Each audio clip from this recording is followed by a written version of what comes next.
right. Hello, everybody. It is another wonderful week of Rocket Pitch. It's another Friday. Wherever you are, I hope you are looking forward to the weekend. It's going to be a great time. But before we get there, we have some wonderful things today.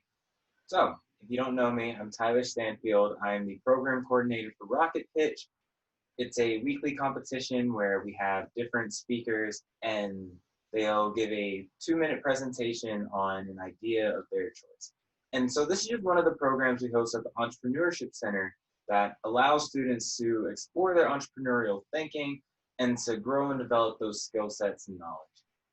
If you're an audience member, don't tune out. We have special jobs for you. You can always be here to cheer on the pitchers, be some support, provide some great feedback at the end, and most importantly, you'll be voting on the winner. So make sure you turn on your video, be present, engaged, and we'd love to see your face. If you've never been here before, welcome. It's a lot of fun. We're gonna have a great time.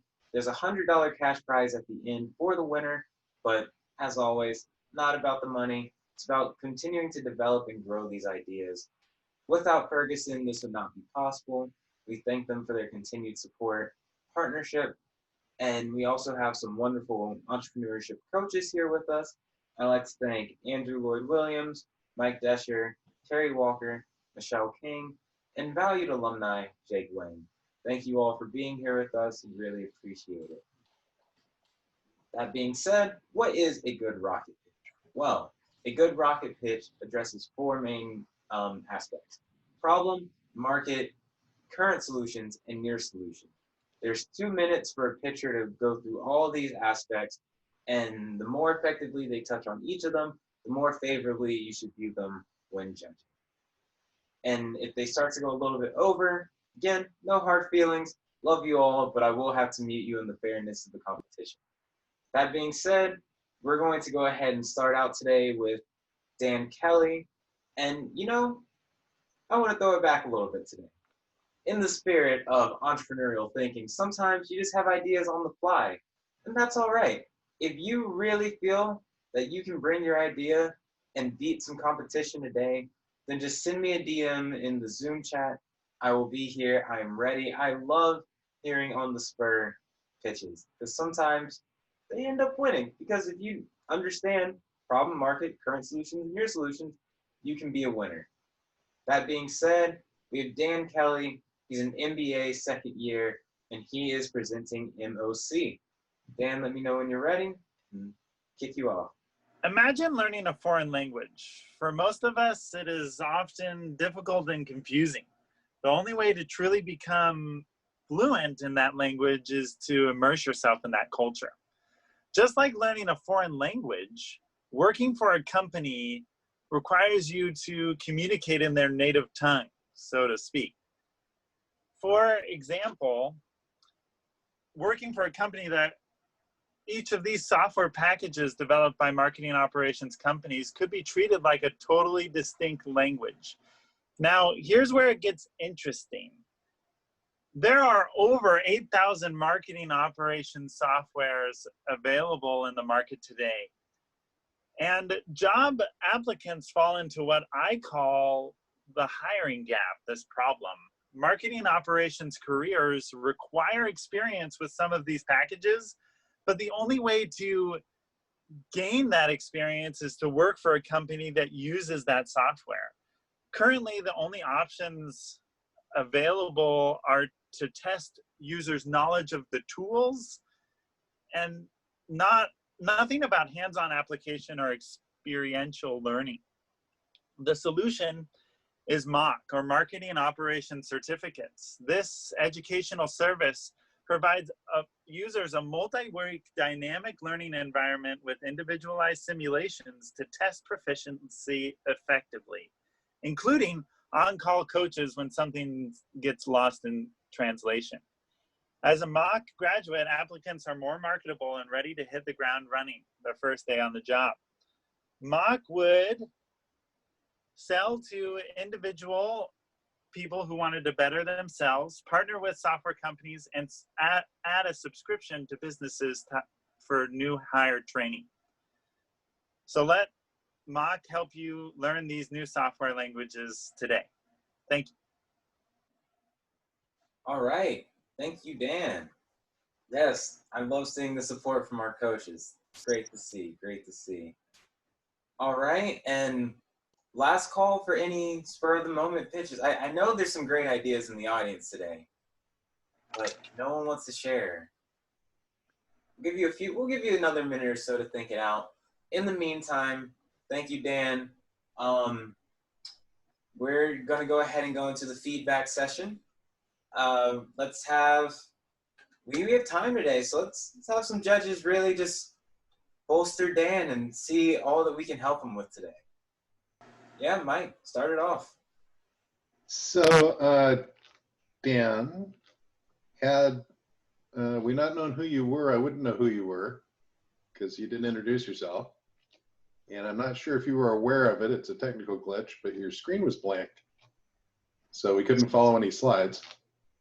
Made it a little bit hard to kind of follow along with the software and what you're doing because you're trying to figure out in your brain why the screen is blank. It's kind of like coming in for a pitch and then leaving the room. So I don't have any more comments on that because I was too distracted to pay attention to what you were talking about. Yeah, I'm sorry about that. I practiced before with Michelle actually, and it worked, but I guess I failed to press an additional button. So my I'd like to see it again. I can do it again. I mean, we got time. We can say which application, which pitch actually won, my first or second. You know, I wasn't ready to take notes that deeply. You know, Dan, now that you mention it, after the feedback session, I want to see how quickly you can turn around and re-implement it after all the coaches and some community gives you some feedback. All right. Yeah, I know you were using a new device with the iPad or trying to figure out the different things. And so, yeah, those glitches can come. But the good thing, too, though, is if you can pitch an idea without a visual aid, that's great. Sometimes you don't even need a visual aid. But I think because it was still up, that probably was what was throwing some people off on that for sure. Yeah, I think you could have signed on to Google before you started the pitch, Dan. But Michelle is right, actually. You were able to put a lot of the idea across, even though we couldn't see your slides. Yeah.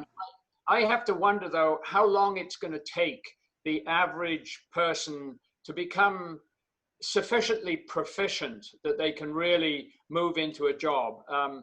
Because in many cases, if you learn actually on the fly with a company, you can pick things up fairly quickly. And if someone's going to have to spend 2 or 3 months learning a particular app before they can even start a job, and they're not even sure they've got the job, I wonder how appealing that's going to be. Okay.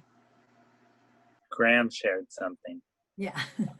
Just in reference to what Andrew was saying, but also to speak to the timeliness of your concept, Dan, Google just announced a partnership creating these data management and UX certificates. And a lot of different organizations have these kind of certificates, but what is new here is that Google has said that those individuals who complete these certificates, which can 3 months or so, I think, they will consider that the equivalent of a 4-year college degree for a series of jobs that at Google, starting at like $70K. So I think we're sort of at a tipping point for this sort of concept being a mainstream solution for people to not just upskill, but maybe get their first real job. So I think that there's something here, Dan. Okay. Thank you.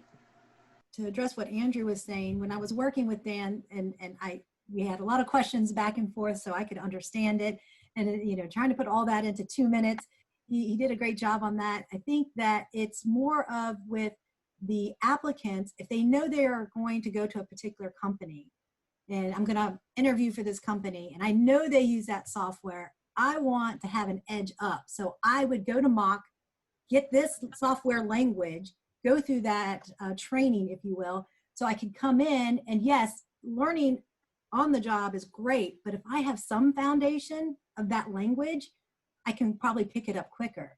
So I think with the applicant that way, that's a good way to do it. And then the way you branched out, Dan, talking about not only just the applicant, but then you go to the software companies. And if you say, you know, let us mock up the curriculum for that, and then go to the businesses.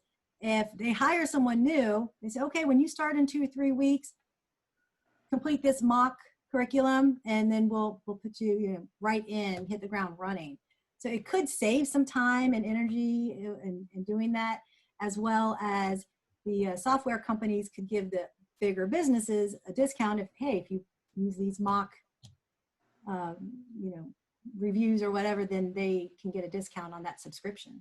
Yeah, I was really thinking about, to answer part of Andrew's question, was that aspect of partnering with companies that already use this software and allowing them, like Michelle said, to add this as a requirement post getting the job, right? So before they get into actually working with the company, they would run through this certification so that once they're in the job, there doesn't have to be those conversations of how do you do this, how do you do that. The new hires would already be that much further ahead, saving the company time and energy and costs. Dan, did you have an idea as to what industries? I mean, the crazy thing about marketing operations software is that they are prevalent in all different organizations. I mean, from Amazon, Adobe, all the way to a B2B seller uses some type of marketing operations software to take consumers from consideration to, well, from awareness to consideration to purchase. So it would just depend on where you wanted to work. I mean, there are top companies like I listed, Marketo, Google, and part of what we would provide would be a list of, okay, if you want to get into Amazon, for example, you need to know Marketo, or you need to know this, that, or the other before you apply, right? So it would be individualized in that sense, if that answers your question a little bit. Sort of, because there's different platforms that different industries really do kind of focus on, even within the marketing space. Yeah, and yeah, I haven't really thought into that specific yet. I felt like the marketing certificates would be useful in all of those different applications, but I could be wrong there. Yeah, I definitely agree that if you work with the employers who use the software, they can actually be a bigger market to get their potential recruits up to speed, rather than just the people looking for jobs. And generally, that's what they do. Right.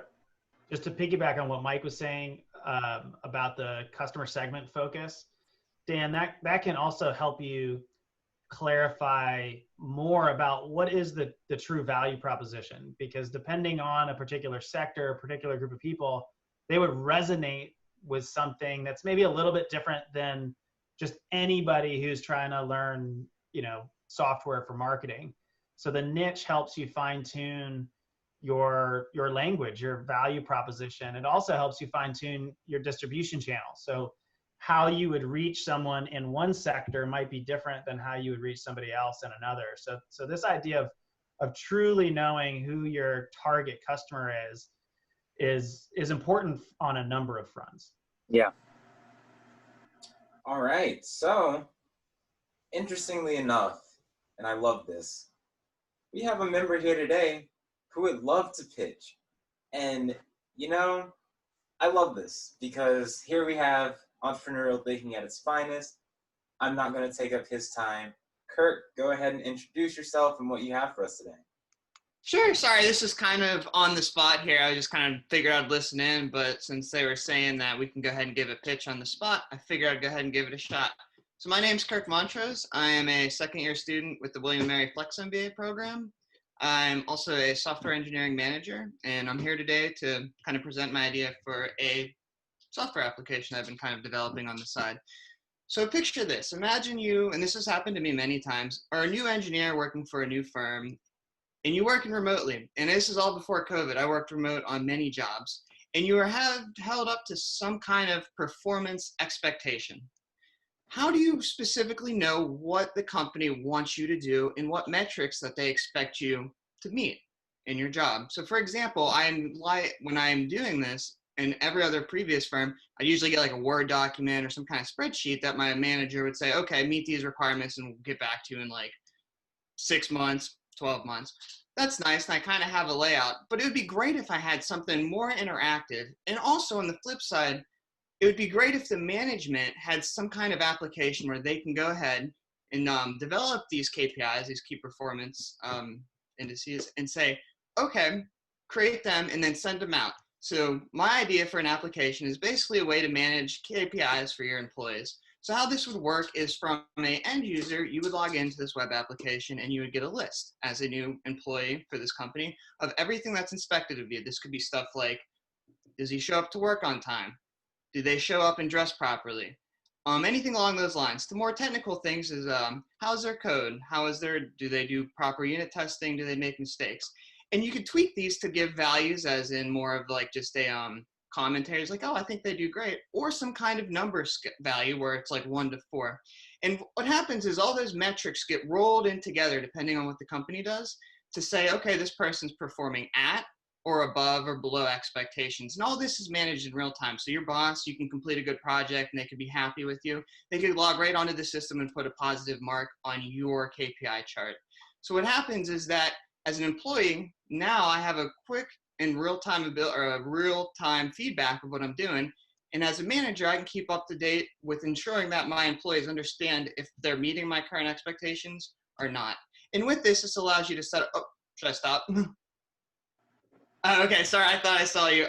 Yeah, so as a manager, I have now ways to take standardized KPIs. So I can have a full list for a developer 1, a developer 2, a software tester, and simply send them out and then have an instant system and a way to manage everyone to ensure everyone's performing at their levels.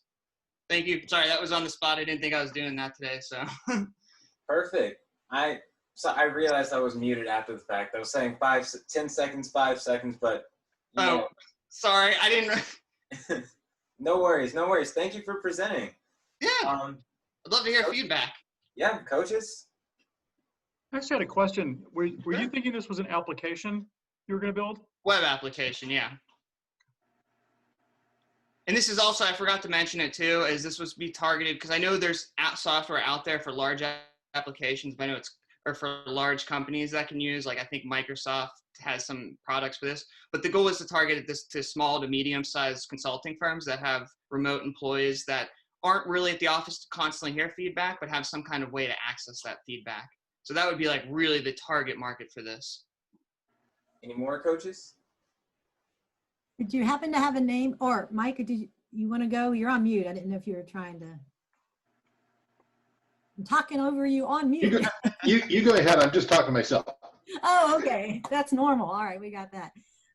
Did you say you had a name for this? I didn't. Yeah, so it's going to be called, the idea was, so what happened is this spanned from a much more ambitious project I had that I realized I couldn't do to like a much more smaller thing. I originally had, and this is kind of funny, a whole idea for a suite for all these remote employee, basically a tool for remote employees. And this was well before COVID hit. And I was like, darn, I wish I would have did it. But eventually it was going to be called Virtual Brick, and this was going to fall under the suite called Virtual Brick because the name comes from you're trying to replicate the office experience virtually. That's kind of where Virtual Brick idea came from. I actually own the domain for that too. You said brick, B-R-I? Virtual Brick, B-R-I-C-K. Okay. That's the working title. It might change, but I figured this would be just the starting platform to kind of create more applications because this is not very sophisticated to make. Kurt, I think it's a great idea, and I think you did a good job just popping this off the top of your head at the pitch. Oh, thank you. I appreciate it. It takes a lot just to be able to kind of, okay, I'm going to do it now. Yeah. Well, I didn't know how this worked, and I was on a break from work, and I was like, I'll listen in, see what's going on. And then they said, does anyone else want to go? And I was like, I'll throw out my idea. What the heck? So that proves you can think on your feet, which is good. It's a good idea for an app. And I think if you think about it, even a mobile app might be a good part of this or function of this incorporation, because we've got a lot of them now. If you look at Adobe Marketing Cloud, or even the apps that UPS and FedEx and Amazon use for package deliveries, where your package is, when it's been delivered, when it's late, all that. They're just very, very quick check boxes that somebody in the field, if they were working to a metric, they could just get, I did that, I'm that. Away you go, and the manager's got feedback. Yeah, because that's what I always struggled with, because I always, for a while, my previous consulting job, I was the only remote employee that worked in Virginia. And I was always like, am I doing a good job? Am I not? Because I didn't really talk to my managers, and I was always so nervous. And then 12 months would pass, and I'd go for the meeting, and they're like, oh, you're doing great. And I was like, oh, okay, well, I guess that's good. But it would have been nice to have kind of something, a way to kind of manage that before. Because, like, what if I kept doing something wrong and they never told me? Yeah, I can relate. I had a manager that I only talked to for about 10 minutes every 3 months. Yeah. Outside of that, he had no idea what I was doing. Yep. But I was metric based. That's scary. Yeah, this was like a job that I kind of got, which I was kind of super excited for, and I was always so nervous. I was like, am I doing good? Because I was actually developing a whole new contract for them down here, because they're based out of Connecticut. And I was always so nervous, like, oh, I hope I'm doing good. I think I'm doing good. That's kind of where this idea stemmed from, was like trying to alleviate that frustration and worriedness from maybe other people. And the goal is too, as a user, just like, if I come on here, here's all the expectations laid out day one. And it's just from just a generic template they made for like consultant developer. And it just spits all these out. Could you develop this as an add-on for Zoom, Kirk? In the way that we have participants and chat to the right, could you in some way create something which you install as an add-on to Zoom, so that you can see it? You can actually Zoom with your manager, and you can go through your progress in a separate piece to the right of the screen with check boxes, as Mike says. I'm guessing you could, but the purpose of this application was more or less to be an asynchronous tool for management, not kind of like a in sync, like, here, we're going to go through it. It was supposed to be that they can enter it at one time, and I can pick up and read this at a different time. So while I think that's a good idea, I think that it would increase the scope of trying to get like a minimum viable product out the door. Hey, it's Terry. I really like the concept. Just a couple thoughts for you. And I liked your presentation, especially since it was off the cuff. Maybe look at partnering with Salesforce.com or Microsoft Project. Those two would really be in line with what you're trying to develop. And it would be what you said, the supervisor could go in separately, you could build dashboards. I mean, there's a lot of opportunities for you there. But the concept, I think, would be really good. Thank you. I appreciate it. Yeah, people are really looking for this right now. Yeah. Yeah, it'd be nice. Employees are looking for this. Sorry, Graham. Sorry. No, go ahead. I was just going to say employees and supervisors are looking for this, because to your point, they're trying to, when you're working remotely sometimes in projects, you're trying to have an easy way for you to communicate and understand where you are in project management. Yeah. Yeah, I agree with Terry. Another timely idea for sure. Seems like you were ahead of your time when you were originally thinking about it. Yeah. Your conversation with Mike made me curious about how many other people you've spoken with who are in the same situation that you have been in before as a contractor without much feedback. I think this idea of trying to just uncover more information about that by talking to people who might have been in the same boat. Have you had those conversations with other people? I have not who were in the exact same boat as me. I've had conversation with people who work for maybe not even remote, because this doesn't really be targeted for all remote, but I've talked to people that work in an office that don't say, hey, I never talked to my manager, but they do talk to their manager, but they would like a better feedback system. So an old employer I used to have had this like very generic, like you got a 1 through 4 rating, and that was it on very generic performance things. And I hated it. Everyone I talked to didn't like the system. So in terms of that, yeah, there seems to be a need for some better way to manage all that, because that was all done through spreadsheets and stuff, and it was terrible. And then to piggyback on what Andrew was saying, and I think Terry mentioned as well, other tools that are now used in this space, like Slack or Trello. A lot of times you can get add-ons to those tools, which a lot of remote workers are using. And if this functionality could live in those tools that are already existing and being used, you've solved sort of the distribution channel problem, because you get to piggyback on the distribution of these much larger entities. Yeah, and I like the idea of distributing this with Slack versus like how you were saying video, because Slack, it's still nice because you can still just shoot a message real quick off, and then you could work with it to say, hey, if you shoot this or send this message with this hashtag, it automatically updates this KPI. Yep. And like so many positive reviews push the number up like to 1 or 2 or whatever scale you want to use. And by the way, I posted in the chat there the link to the Rocket Pitch website that will show all of the things for future Rocket Pitches. If you decide to come back on another lunch break, Sure. it lists out exactly what we're expecting.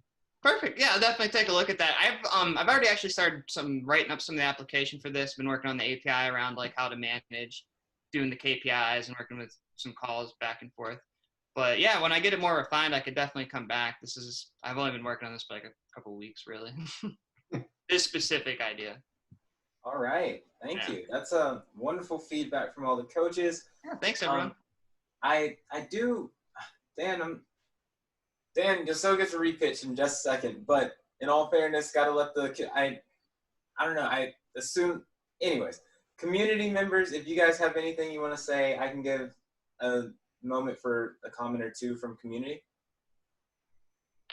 No, I was going to say, I think the coaches covered a lot of it, and congrats, Kirk, for just being Thanks. open to the risk and pitching on the fly. It's definitely the way that this event goes. Sometimes. Yeah, this is not what I was expecting today. I just expected to listen to this while I was writing some code here. No, really glad that you decided to pitch, and hopefully you'll come out next week and in the weeks previous on your lunch breaks and tune in. Yeah, definitely. Well, it's my like afternoon break. It's a good leap to do some pitching, so thanks for being here. Yeah, thank you. Appreciate that. Yep, thank you. And I guess our third pitch of the day is going to be Dan Kelly, part 2. I almost think it's unfair. Kirk's pitch was so good, and I get a second attempt. I said it before I gave him the chance, so it's just the way the cookie crumbles today. Yeah. So in order to solve, I was trying to work through how to do this before pitching today, and on an iPad, I couldn't find a way to have my animations on my slide work and present at the same time. So what I did, if you can see, is I signed onto my computer, and my slides will be on my computer, and my audio will come through my laptop because my audio on my computer is no good. So if you could allow me to share on my Daniel Kelly account, then I will go ahead. So imagine learning a new language. For most of us, it's often confusing and frustrating experience. And the only way to truly understand a language is to immerse yourself in that culture. Now, when you work for a company, you have to speak their native tongue, so to speak. For example, all of these different marketing operation softwares require you to know a certain tools and how to actually implement those tools to be successful. Now, there are over 8,000 marketing operation softwares available on the market today, but there's a problem that I have identified called the hiring gap. What happens is these companies that use these softwares require experience for positions. but the only way to gain this experience is to work for a company that has this software already in place. So the solution is MOC, or Marketing Operations Certificates. And this would provide learners and businesses the opportunity to train their employees or to train themselves to better hit the ground running once they are in that job and working with that marketing software, as well as in on-call coaches in case something gets a little confusing in our interactive online learning curriculum. MOC would also sell to individual people that wanted to set themselves apart from different applicants. We would partner with software companies that are developing this software to correct our curriculum. And we would also add subscriptions to businesses for new hire training. So it's time to let MOC take that part of training and better applicants so that they can hit the job running once they start their position in marketing operations. Thank you. All So right, after hearing that the second time, Dan, it actually is kind of interesting because I think that you and Kirk should get together and you should have hire and track. So there's no surprise to employees if they're not doing well because you set them up for success with MOC. Yeah, great. Yeah, I'd love. Kirk seems like a smart guy. I'd love to work with him. Yeah, if you're interested, maybe get in contact after this. I can give you my information.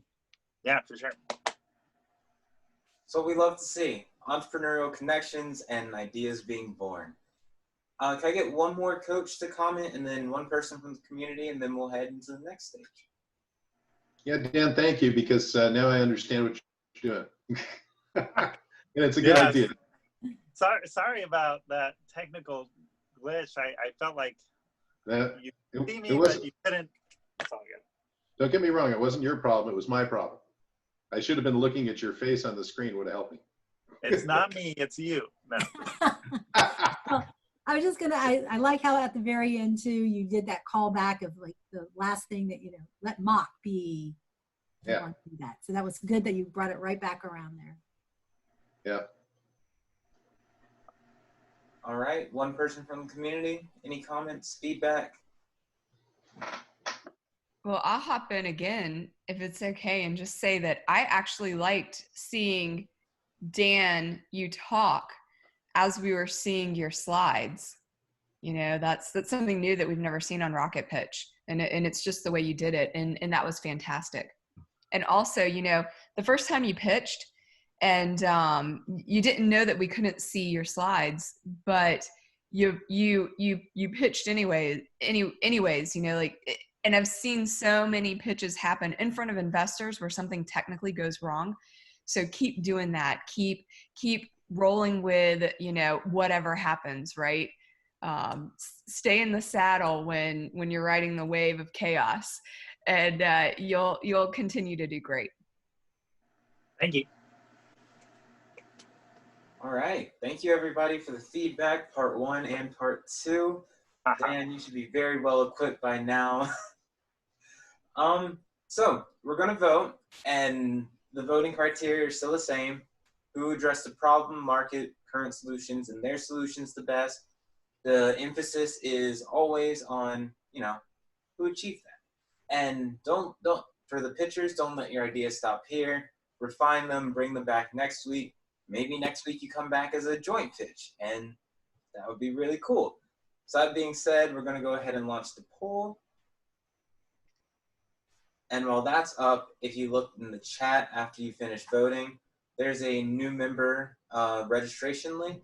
So if you're not part of the Entrepreneurship Center, we'd love to get to know you more, invite you out to more events, see your smiling faces around campus, and to connect with you guys. And also, there's a form for if you are a member. Here's the event registration. Got to get your points because, as you know, we have our semester-long game. Yes, what's a semester without a game? It's a multi-stage 1, 2, and 3.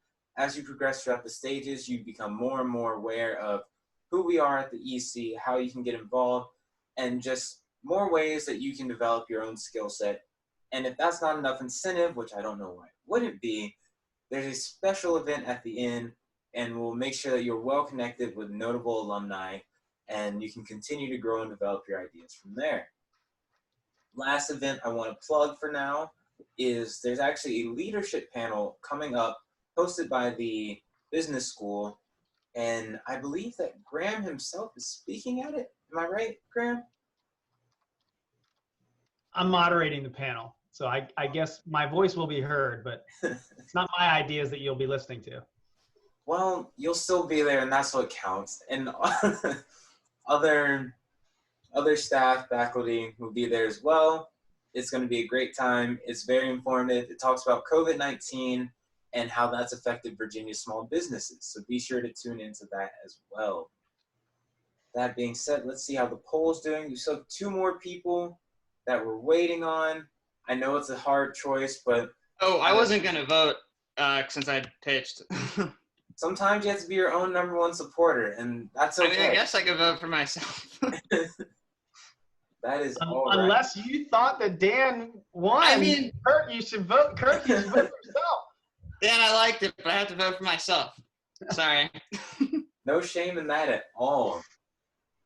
And if you're still missing one, does Dan count twice since he's in here? Yeah, he has twice? 2 entries in there. that is a good point. Dan, you unfortunately do not count twice. Please do not vote with your second device. So I don't know if you're still waiting on that one person. It could be that one person there. Just a thought. I think it was.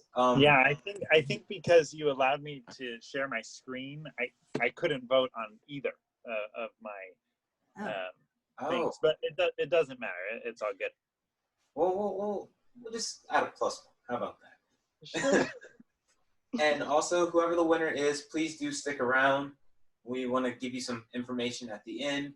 So thank you. The poll is over. Drum roll, please. I am seeing a very disappointing lack of drum roll from everybody. There we go. Dan Kelly, you are this week's winner. Congratulations. Thank you, Kirk, for presenting as well. It was still fantastic. We'd love to see you again next week. Just continue developing your idea. Dan? Yeah, I'll come up with some slides. Yep, that too. That works as well. And yeah, so that concludes this week's Rocket Pitch. Thank you all for being here. Really appreciate it. Hope everyone has a fantastic weekend.